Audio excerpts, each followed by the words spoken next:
Hey there, how you doing? Hi, how is everybody going? How's everybody doing? Hello, chat. My name is Monique, and I'm here with Gen Con TV. Today, we're going to be talking with Derek Guder and Dominic Lewis about Gen Con's events that are coming up this year. And I'm actually pretty stoked because having never been to Gen Con, I couldn't think of two better people to have talked to me about it. So thank you for having me on and letting me ask questions. Thanks Thank you for joining us. Okay, so how excited are you to be hosting your event this year? Well, right now I think we are busy enough that we just want to get through to November. It's a very weird thing. Like, I think for people who don't work in Gen Con, right now is the time where you get excited. The schedule just came out. You know, you're just thinking about all the cool things that you can do. Meanwhile, we are running around like chickens with our heads cut off, trying to finalize everything, get everything squared away. So we are in the thick of being too busy to be excited and just want things to be done and set and good. And as we get closer to the show, as we start to calm down, then I think we get excited. And then, you know, the general public starts to freak out about their travel plans and everything else too. So it's always a weird thing where we're a little out of sync with everyone else's excitement cycle. Yeah, I would just add to Derek, like, we're excited that the event catalog is released because it's exciting for the general public. But Derek and I, the events department, everybody on staff, we're in the midst of this long cycle here of getting all this stuff ready to go. So our personal excitement will come later down the road when we get into Indy. I think that's when we get really excited. It's really tangible. But yeah, we're really excited to have 6,000 events when active today in our events catalog. And so we're excited to talk about that, show people how it all works. Awesome. Well, let's get started in that then. So some basic questions, like how do these events work? Like having never been to the convention myself. Sure. So from a high level overview, if you've been to a couple conventions, or maybe you're new to conventions in general, or you've been to, like a pop culture convention or something like that, a lot of shows, you have a badge, you go into the show. That's about it. You might have some games that you might play there, but a lot of them you wait in line, or there's a limited selection or something like that. For Gen Con, it's there's a couple other conventions that operate the same way, but it's a little bit different where you buy your badge to the convention, but you can also buy tickets to specific events. And some of those tickets are free, but a lot of them have a nominal fee, usually about like $1 an hour or so. Some of them are a little bit more, but that allows you to plan out your weekend. It allows you to schedule in advance. It reserves you a guaranteed seat at the table ahead of time, that you just need to show up at that table at the start time so that you can sit down and you can play, and you don't need to worry, is there going to be space? I don't know if we can all play. I don't know what games are even playing. I guess we'll go there and find out. There are spaces where that happens at the show, but a lot of the show is, you get to browse for weeks ahead of time, plan out your whole weekend if you really want to, and have, some nonstop epic gaming marathon if you really have the endurance for it over the weekend. Excuse me. That's awesome. So when it comes to like the registration for events and then actually buying the tickets, is that all done online? Is there like a will call process or? Mm-hmm. So you can do it in person. You can always go to the convention and register for the events there. There is event registration at the show, but especially if you have specific events that you want to get into, then what we really recommend that you do is register online. Build a wish list, which was what we'll talk about today. Registration will actually open on July 11th. So today is the first day that people can look at the schedule, see what the preliminary list of events are. July 11th is when you'll be able to actually submit your wish list, start buying tickets, lock your schedule in, and then, between then and Gen Con, some new events will be added. You might change your schedule a little bit, stuff like that, as you kind of continue the arc towards the show, basically. Okay. But the first step is you go to gencon.com. So if we want to bring up that the screen with the web page, you can see that you just go to gencon.com, you click on Gen Con Indy, and this will give you the information for Gen Con Indy. If you, once you've already had a badge or anything like that, you click on Browse Event Catalog here, and this will give you the list of everything that you might want to play. So right now, there are 5,754 events that have tickets remaining that haven't started yet. So, so there's only like a couple stuff left, I see. Just a couple. You might want to hurry up and squeeze in. But as time goes on, events will start to sell out. During the show, if you go to this page, because you can still buy tickets from the website at the convention, and then go pick them up from Will Call later. That list will kind of start to whittle down, with whatever's remaining, stuff like that. Oh, okay. This is really cool. I'm looking through it now, and I see like there's LARP events, there's board game events. Do you have like you've been, oh my gosh, how many years has Gen Con been going? Like 52, 5, 7, somewhere in the 50s now, because I think the 50th anniversary was a handful of years ago, like 2017, something like that. Yeah, so we're like in the mid 50s now. And I think the 2017, just as a bit of an aside, was very cute because we've expanded in Indianapolis. If anybody hasn't gone, to give you a sense of scale, we have the entire convention center in a normal year, the entire convention center, and like a half a dozen or a dozen surrounding hotels, and all the event space is full. We have the stadium, we fill up that.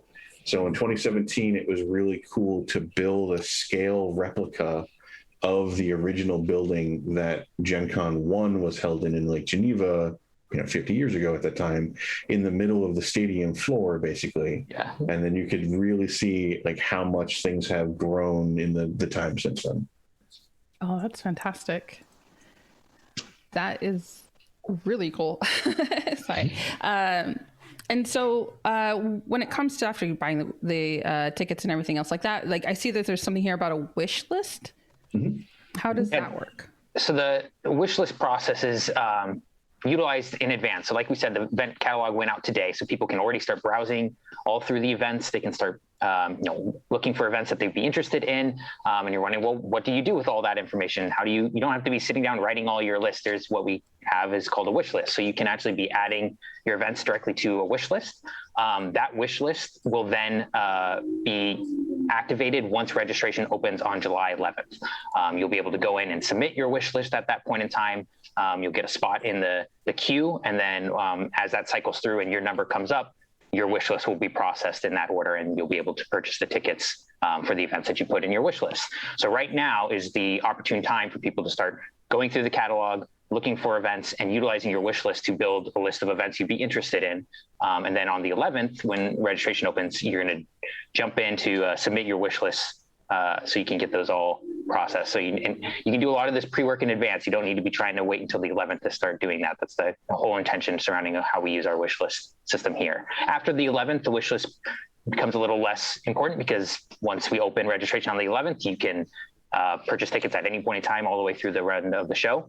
But yeah, the wish list is this primary thing for the next 10 days or so that everybody will be able to use to store all your events that you're interested in attending. Yeah. Oh, Derek, is there anything you want to add there? Not yet. I'm poking around the wish list and kind of showing a few different things in there while you were chatting. So I figure that, through the course of our conversation, we'll find some events, we'll add them to the wish list. We'll show you how you reorder the wish list, kind of talk through some of that. If anybody's in chat and has any questions, if you're looking for a particular event or you're curious about recommendations or you want to know, the best tips and tricks for your wish list or something like that, then let us know. And we are happy to kind of cover them once we've kind of gone through the key points. What are some of the like fastest to go events in the years past? It depends. Like I think there's kind of there's a couple different categories of really high in-demand events. Like True Dungeon, I think is a good example. They're not going to be in attendance this year, but in a normal year, those tickets go very, very quickly. AEG's Big Game Night is happening this year, and that is one that goes fairly quickly. There's also the fact that a lot of people love unique, smaller, like indie RPGs or out of print board games or something like that. And a lot of those will have a couple sessions that will happen at the convention. And, when you have tens of thousands of people who want to play something and there's only 6 seats at the table, those can go pretty quickly. So honestly, that's part of the point of the wish list is, we don't recommend that people like view Gen Con as, I go to Gen Con to play this one game, because there's so many games that happen. There's so many things to try. So we recommend like build a wish list, put a bunch of things on there, all that you would be interested in.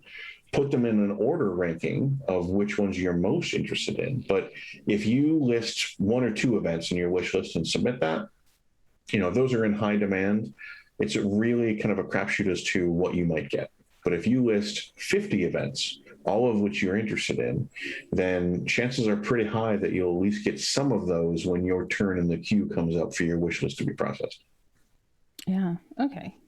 Well, this is really cool. I really like the way that this all seems to be broken down. Like there's film festivals, historical miniatures, and like LARPs and miniature hobbies.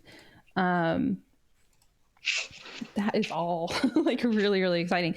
Like any tips for like people like on prioritizing their wish list and then like spending their time, like stretching out their time? So like how much time like between event courses, like the map and things like that, like how to like navigate, like how to time those things out and spaces in between the events? Yeah, so most events will have a location, so you'll be able to tell whether they're in the same room. Like, so some people will come and just play Magic or D&D all weekend long, and those will all be in the same spot. So they can schedule their events pretty much back to back to back because they're just hopping from one table, maybe checking with the HQ, going to another table kind of thing. That's not a big deal. You kind of know if the same group is running everything. But if you're going to play in, something in one hotel and then go to a game in another hotel, I do recommend that you probably build it yourself at least like an hour in between. Just sounds like a lot, but you're probably going to want to snack. You're probably going to bump into half a dozen of your friends on the way. Unless I have that look on my face of like, don't talk to me, I'm going to deal with a problem. There's no way that I get through the convention without being stopped and chatting with, tons of people that I only get to see at the convention. So build some of that into your schedule so you can kind of be a little relaxed. And if your game runs over, it's not a big deal. Build that stuff in. And I think you'll have a much more chill, fun convention, basically.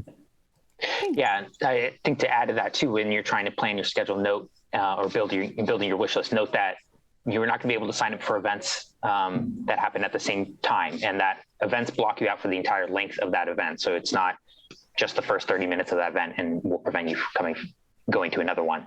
It will block you out that entire period of time. So you just need to take note of, is this a 4-hour event? That means for that 4 hours, I'm committed to that event in my schedule. It won't let me purchase tickets to any other event during that period of time.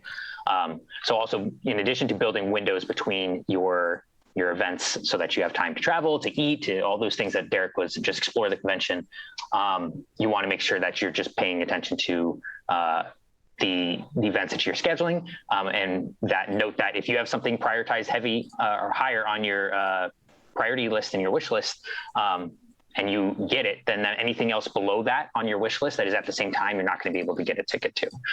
So just want to monitor that as you're trying to build your schedule, but obviously not double book yourselves, and the system's not going to let you double book yourselves anyways. That's good. Yeah. Thank you. And so when it comes to getting tickets for a lot of these events, like if I'm traveling with a group of people, like can I get all the tickets like through, we each have to get them individually, or can we buy them for the whole group together? So it depends on the event. In a broad sense, once you have linked your account with your friends, so if you know that you're going with a group, my recommendation is that you just add each other as friends, because then that allows any of you to buy tickets for everybody else as a friend. So like if I go into Advanced Civilization, just on this list, just as an example, I have Lloyd Kaufman here listed as a friend of mine. So if I want to buy a ticket for myself, and I know that Lloyd's going to come with me, I can just check off both, add both tickets to my wish list. It looks like Lloyd hasn't bought his badge yet. So if I can then call Lloyd and be like, come on, we said we were going together, let's plan it out. But were he to have a badge that covered this time, I'd be able to add both those tickets to my wish list. And, when I go to check out, if both are available, then I'll be able to buy them. Most events have a default where I can buy one ticket for myself, and then I can get a second ticket in my name. So any account can have 2 tickets to most events. that is to allow you, like, a friend's going to join you, but maybe you haven't figured out which one yet. Everybody's checking their schedules. They're seeing when they're going to be available. Some people don't know if they're going to go to the show. They haven't bought their badge yet. You want to buy the ticket before it sells out, but they haven't bought their, like, any of those kinds of circumstances. Mm-hmm. You can always just get that second ticket under your own name, unless the event has specifically restricted it to only one ticket per account. Some events might allow you to get more because they want to make it even easier for people to just buy a table's worth of tickets for D&D, for example. They want to encourage people to play together as a table. They buy a table's worth of tickets, and then they hand those tickets out as they need at the convention itself. It varies by event, but in most cases it's just 2, unless you're friended. All right. Awesome. So, like, definitely don't want to be waiting last minute to get tickets for a lot of these events, even if it just comes to like planning. Oh, wow. Okay. That's cool. I really like that friend feature, so that like that way it's not on you to like harass someone to be like, I need your money. But like that you can connect that way. That's fantastic. And so you said the sales open up one more time. What day again? So July 11th. July 11th at noon, I believe, is when it goes up. Once you start adding stuff to your wish list, you can also go to your wish list, and it will have a big countdown that warns you how much time you have left. Oh, I love it. I appreciate those countdowns. It's like kind of what I think of like every time, like, get ready. All right, that's exciting.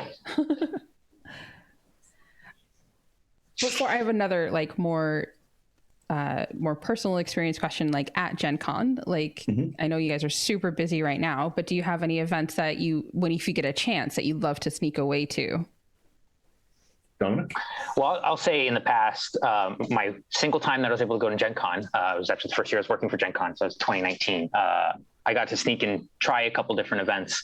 I actually really ended up enjoying the speed painting event that took place there. We're not going to have as many painting events, but there are plenty of paint and take opportunities that are going to happen. So if you're interested in whatever degree of expertise you are with miniatures painting, I highly recommend checking that out. They're really fun to go and sit down and do something that you can really appreciate the time that you're putting into it, and you don't need to worry about how good you are or whatnot. There's competitions. There's like I said, the speed painting was the one that I did, but a lot of paint and take opportunities too, where you get to take the piece home with you. So I do enjoy the miniatures painting events in particular. That's fantastic. How about you, Derek?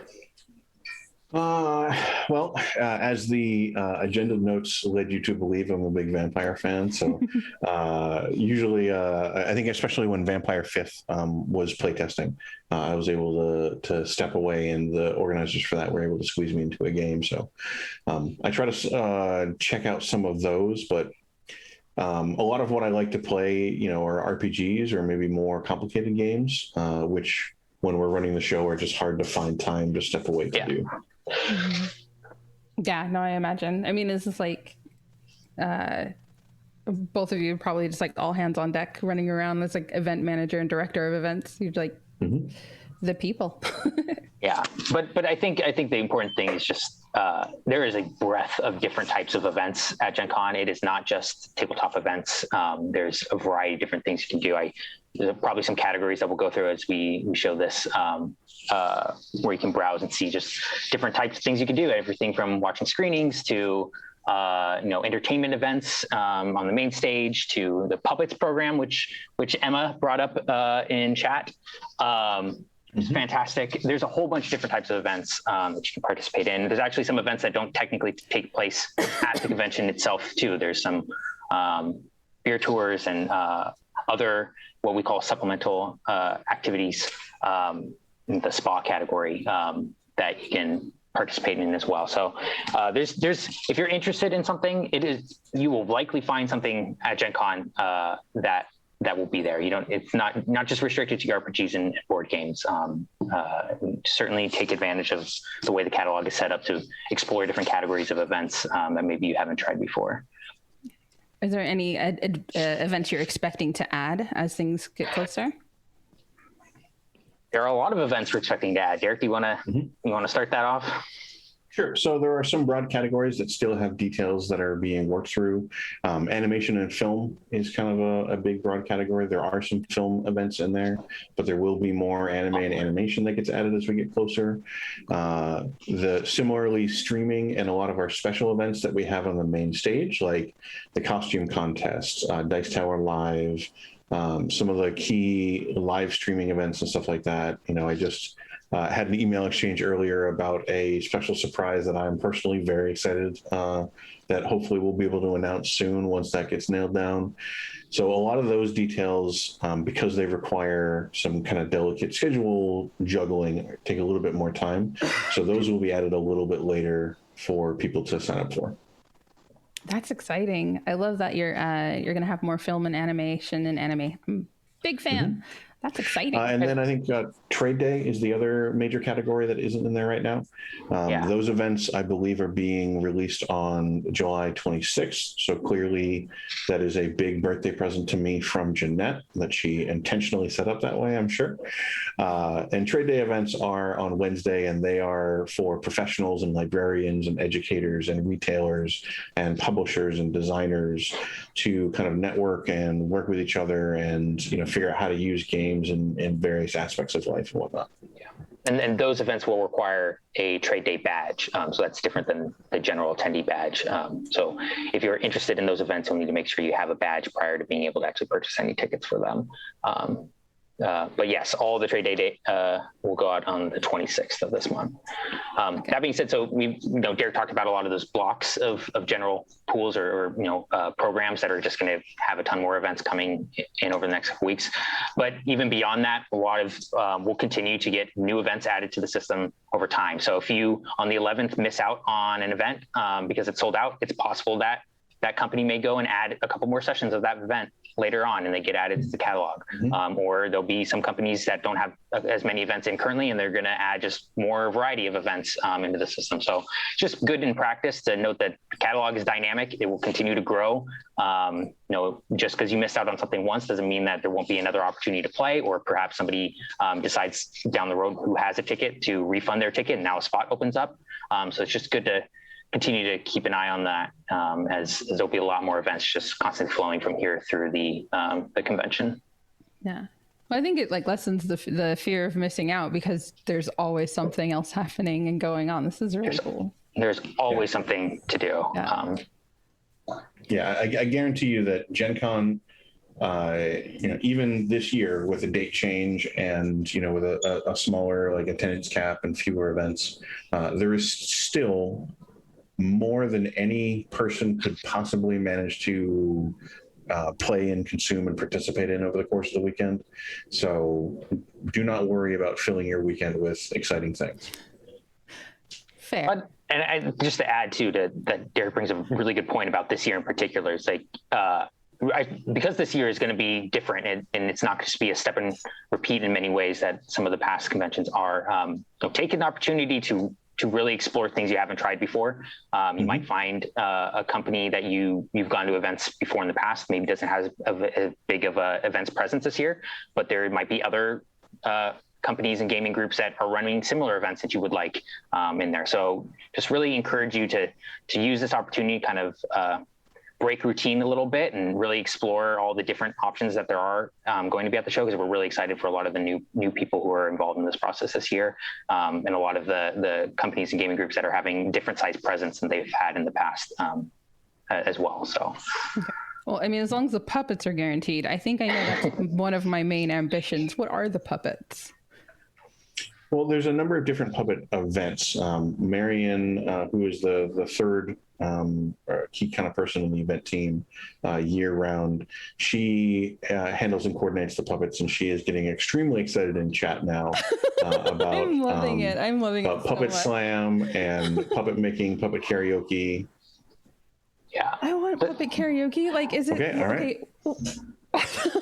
All right. Apparently, we found what you want to sign up for. A lot of those events in the puppet program are going to be coming out soon. That schedule's being finalized and be releasing. So that's another category where you'll just continue to find more and more events there, but they're not strictly one type of thing. If it's associated to puppets in any sort of manner, it's probably representative in the puppet program. So yeah, that's a fun one as Marion is kicking it off in chat right now. I'm really excited about this. I don't know what to expect, but I definitely imagine like Muppet or puppet karaoke, where it's just like I'm hiding behind a screen and then like just someone's just moving the puppet for me. Oh, it's like my dreams of like becoming a cartoon are coming true. Thanks, Gen Con. So I did have another question about some of the events. You said that there will be some of the RPGs that are going to happen this year. Can we talk about some of those? You said Vampire? Sure. Yeah. I mean, there's a number of that I'm certainly very interested in. So what we can start doing is we can start going through some of the ways you can use these kind of search tools to find what you're looking for. Mm-hmm. So, let's say that I really like Vampire the Masquerade. So, because I do, I can just type in Vampire the Masquerade and some results are going to come up for Vampire the Masquerade. This is one way to throw it in here. This is going to pull up anything that happens to have those terms in the search results. So you see that you're getting like this mega board game. You're getting, Vampire the Masquerade Rivals. You're getting the RPG and stuff like that. So you're getting a couple different event types in here.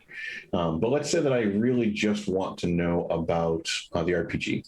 I can click on event type. And you can see this is already filtered for just things that have Vampire the Masquerade in it. So I can just click on RPG. I can click on game system further if I want. It looks like there's a typo in there that we need to fix for somebody. This always comes up.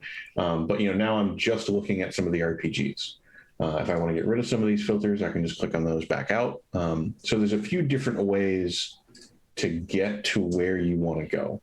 I could start just by going to RPG, and then I could go to game system, and go down to Vampire. And now I'm just seeing that list there. If I know that Renegade is the company running it, I can just go to company, and then I can go to R for Renegade. I know how the alphabet works. There we go. R for Renegade, and then I can go to event type, and you see it just listed two types of events they're running. So between keyword search and filters, you can use those to navigate through a few different ways to get to something. Okay. So like if I did just want to play like Magic, Vampire, or D&D for the entire weekend, I could just search through the company or through one of those filters. Yep. So for example, if we just want to see all the D&D games, to make this easy, let's filter for RPGs. And then we're going to filter the game system for Dungeons and Dragons. So right there, sounds like some more typos we need to fix for people. But you can see here there are 497 different games of D&D that are happening over the course of the weekend. If you want to look to see who's running those games, you click here. These are the companies who are running D&D games. So, for example, if you want to play Adventurers League specifically, you can choose Baldman, and then these are the ones that are specific to Adventurers League adventures. So organized play, stuff like that. Okay, awesome. It is probably worth noting again, in addition to some programs that we're still coming through, there are some major events that we're still expecting. Pastimes, for example, runs the bulk of major Magic tournaments, and they have not finalized their schedule yet. So that should be in the system soon. Once it is, you'll be able to search for it. Right now, I think the only Magic events are a local store that's doing some midnight pre-releases. But full events will be in there before too long. And you'll be able to navigate it through the same way that we kind of identified everything else here. Sweet. And so when it comes to like just open gaming, where it is, I know that Alderac Games has their special big night of gaming, but if I just like in that hour between my scheduled events, can I go to like just an open game, or do I have to sign up for that on the website as well? Yeah. So go ahead. I was just so with open gaming, we're going to have a large open gaming presence this year at the show. That's an opportunity for people who want to bring a game and find people to play it with, or want to find people who are playing games and join something that's not currently scheduled in the system. So that will take place at the show, as it always has in the past. There'll be more details to come on that down the road. I think right now we're focusing a lot on all these scheduled events that we have and all the options that are presented there. But there will absolutely be a large open gaming presence and opportunity for people to explore that as well. On some things that are actually in the system that kind of provide a similar experience, if you don't know what in particular you want to do, or you want to go to an environment where you can play a variety of different games that are provided, we do have the games library that's going to have a large presence in the ICC this year. And those events are in the system as well. And you can sign up for that and can get a pass to be able to go in there and explore the massive games library that you have there and sit down and play games with people at a table. Derek also brought up the First Exposure Playtest Hall, which is all new games that are in development that need playtesters and it's a really fun experience if you're interested in playing a game with a designer and being able to provide feedback to them and really help them. You never know where that game may end up being, and to be able to say you're one of the playtesters who went to play that game in the playtest hall is a cool experience too. So those are in the system and scheduled as events, so you can add them to your schedule. But open gaming will not be represented in the schedule, but it will be a massive location on site that you can go to that area and find people to play games with too. Oh, great. That's fantastic. Oh, I definitely want to get into that first exposure area just so I can see if I can gently suggest that more games get kawakas in them. So, it's a room full of designers who are developing games. That's a pretty good place to try to set your pitch on that. Great pitch, but may I suggest kawakas? Here's mine. Love the game. Yeah. Oh, fantastic. Thank you, Panda Angel, chat, for the kawakas. So we have Ballin' Like who asked about a top event suggestion. That is, Ballin' Like who, what do you like to play? I know I'm really excited about some of the entertainment events that I saw here. Sure. Entertainment is one of the categories that I think we'll see a lot more stuff added, but just to kind of browse through entertainment, we have, people who are singing gaming anthems.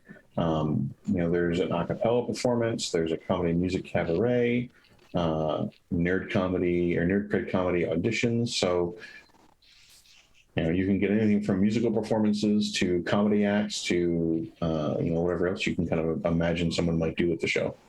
There'll be more actual plays in there too, and associated with our streaming schedule.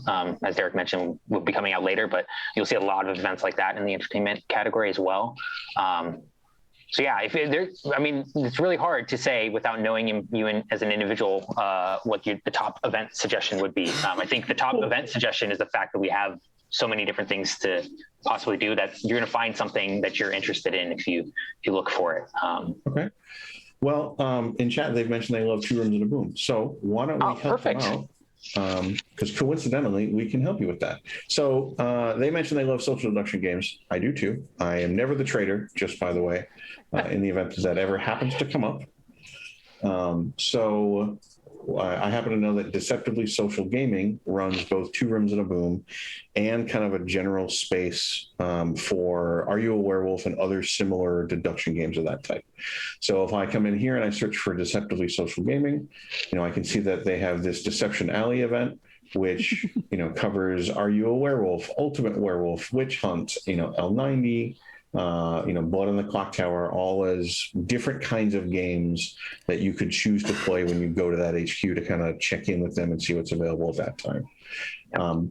So that's where I would start, with that kind of preference. So what I was going to suggest, Monique, is why don't we go through building a wish list? So why don't we take you as an individual who's going to come to Gen Con. Okay. What do you want to do at Gen Con? That cabaret sounds awesome. Okay, so cabaret. So we're going to search for cabaret. Okay, comedy music cabaret. Let's add that to your schedule. Life is a cabaret. Okay. What else are you into? What kind of games do you like to play? Oh, yes. Let's see. I recently played actually with someone in chat right now. We have Panda Angel in chat. We played Holler Tile recently. And so I'm pretty much going to be hunting for any Uwe Rosenberg games I have not played. So, So why don't we start with board games then? Yeah. Okay. And are there any particular board games that you like? Do you want to just browse through this list here? Ooh, what catches your eye? Ooh. Yeah, I can suggest a few things for you. Yeah, I like puzzles. I like more interactive games. Oh, you know what I haven't played in forever is Lords of Waterdeep. Great, let's add that.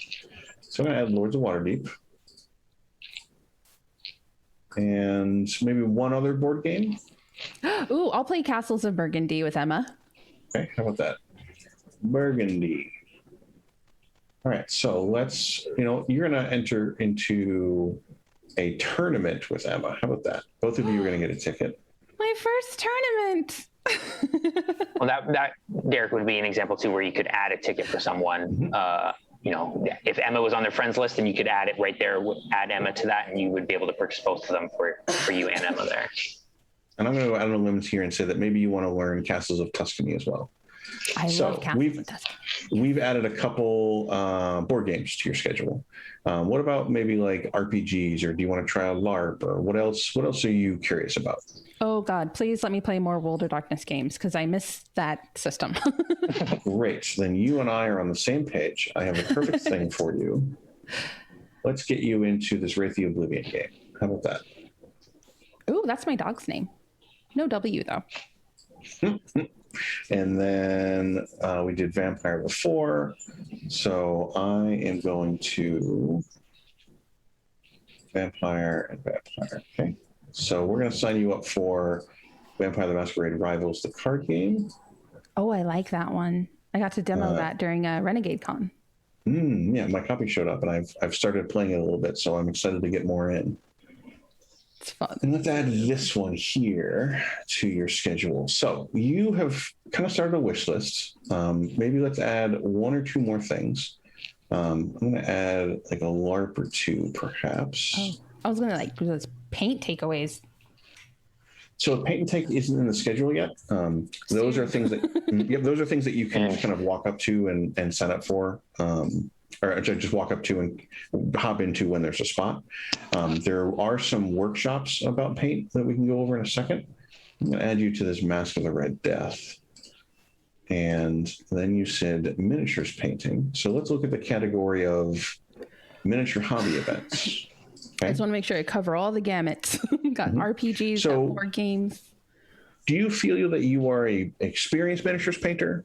Or are you starting, or where would you describe yourself? No, I'm fortunate enough to live with people who paint miniatures, so I don't have to. But I would like to impress them and be like, look what I made. Okay. Well, then let's say, why don't you want to take an introduction to miniatures painting class? Deal.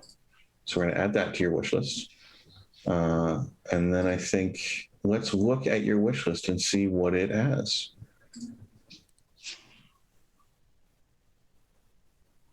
I'm so excited. I'm like holding my breath right now. So we already have 11 things that we've just kind of willy-nilly, without real care, added to your wish list. Okay. So looking at this wish list, the first couple, I want to remove those because you didn't agree to me to add those to your schedule. So we'll start off with what you actually said you liked. So you've got 9 events. And in this list, this is the order that the system's going to try to check for tickets for you. This is your priority order. So the important thing to remember is that this is the order for your list. It doesn't compare against anybody else's list. At noon on July 11th, this button, this up here, this button will activate. This counter will disappear. You'll be able to submit your wish list. You'll get a position number in the queue. When your number comes up, the system's going to process your wish list from top to bottom. Okay.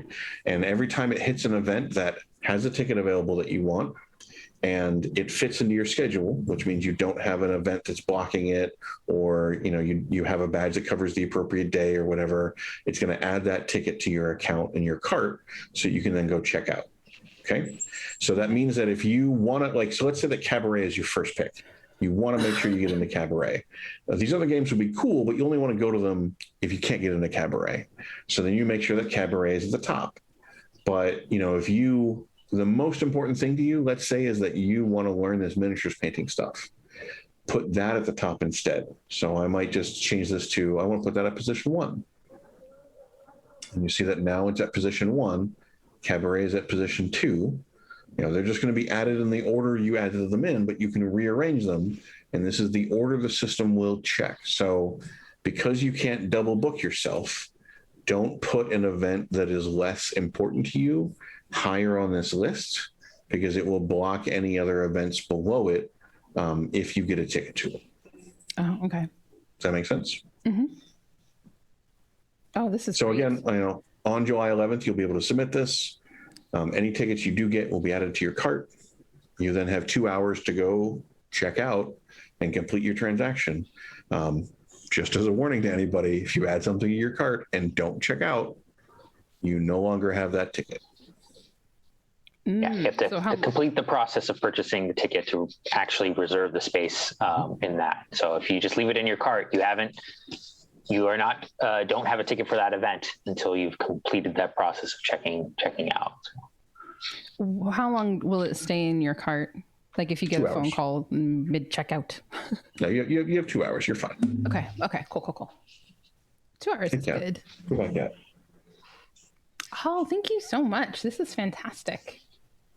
Yeah. So this week is the week for these 8 days, 17 hours, and 6 minutes are the time to build your wish list, get that all prepped for July 11th.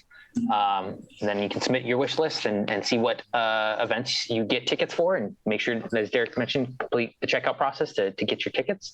And then from then on, really after the 11th, you could use your wish list, but the main, at that point, you can just purchase a ticket and check out right away. You don't need to stockpile a wish list at that point. Really, this is setting up the queue system for when registration opens at the beginning.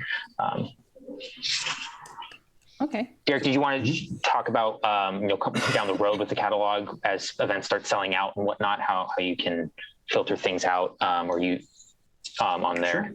Sure. So there's an option here to show events that have sold out and that have already happened.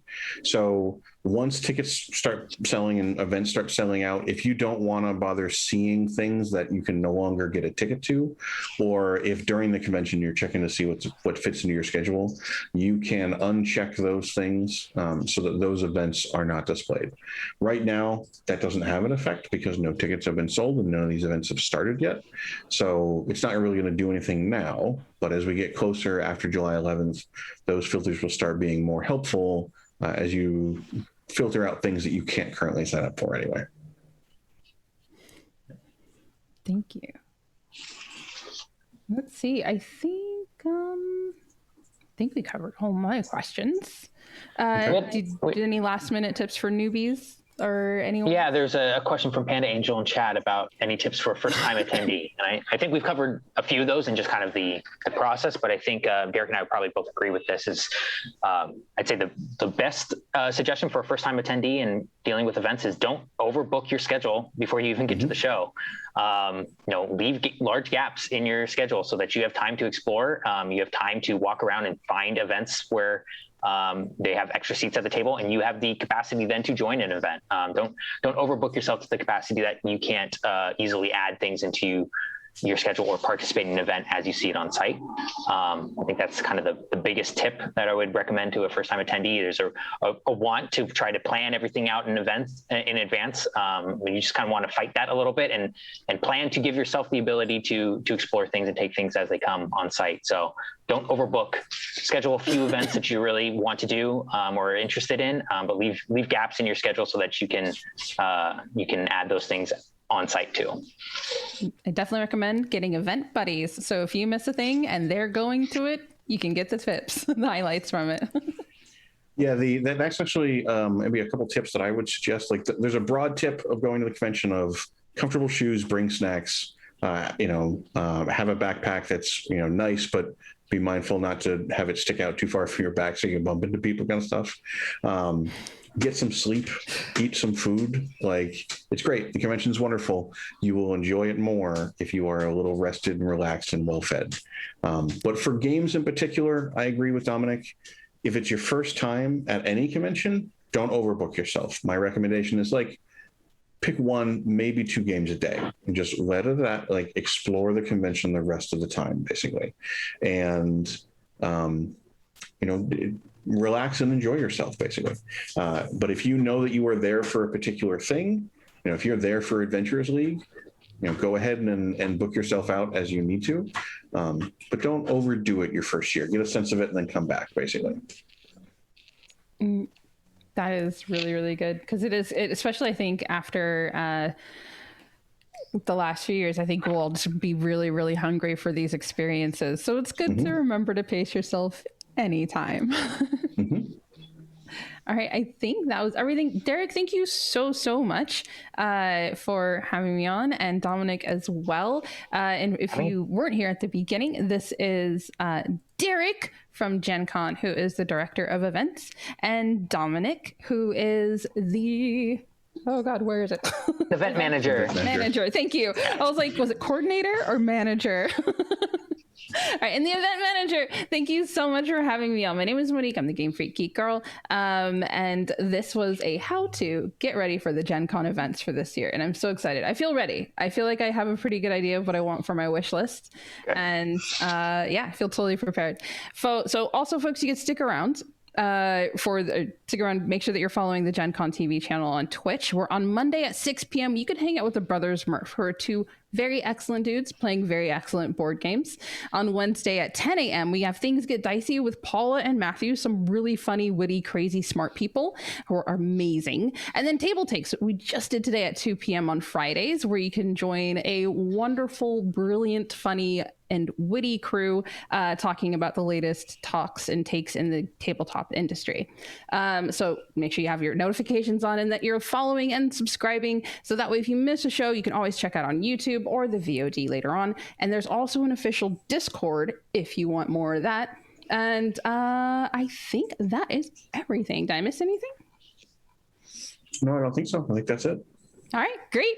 Thank you so much for joining us today, and we'll see you later online, and hopefully we'll see you at Gen Con in September. That's the plan. Bye, everyone. Bye.